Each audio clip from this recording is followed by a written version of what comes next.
Hello and welcome to this series on digital tools and online learning. In this series of 5 videos, I'll go over some UDL-based design tips for designing online learning. In this first video, I'll focus on an overview of digital tools and online learning and how we can support learner variability. In the next 3 videos, I will go over the 3 principles of UDL, which are representation, action and expression, and engagement, and I'll describe how you can use different digital tools to support those 3 principles in online learning. And the final video brings it together with some principles for designing online learning experiences. I'll start with a quick definition of some online learning terms. You'll often hear about fully online and blended and hybrid types of online learning. Fully online means that all of your experiences with your students are technologically mediated. You're meeting them only via the online environment. Blended and hybrid means that you might have some face-to-face interactions with your students in real time as well. So blended and hybrid might mean that you meet them in the classroom sometimes and you do other parts of the learning experience online. In both fully online and blended and hybrid learning, there can be synchronous and asynchronous formats of learning. Synchronous formats are when you meet your students online in real time. For example, if you have a meeting via Zoom or Google Meet.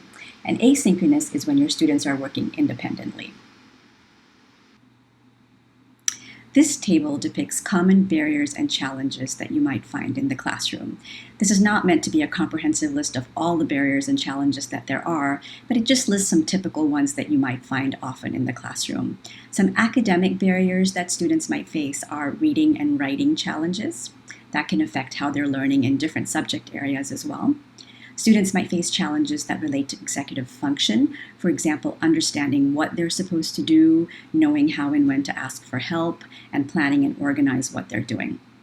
And students might also experience challenges related to learning behaviors, for example, engagement and persistence with tasks, and self-regulation.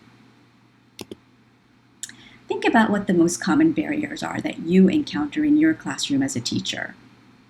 And then think about which might pose even more barriers when you're in the online learning environment.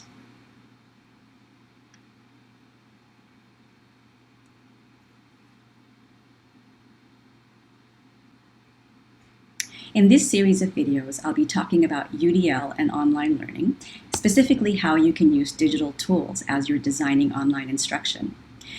As a teacher, you've probably gotten many emails and access to professional development opportunities to learn about using various digital tools for online learning. There are so many digital tools that it can be somewhat head-spinning to decide which ones to use. As you're considering which digital tools to use in your own instruction, think about some key things. How can you use digital tools to support your instructional goals? How can you use digital tools meaningfully along with the instructional strategies that you're using in your classroom? And how can you use digital tools to reduce barriers and support students' needs?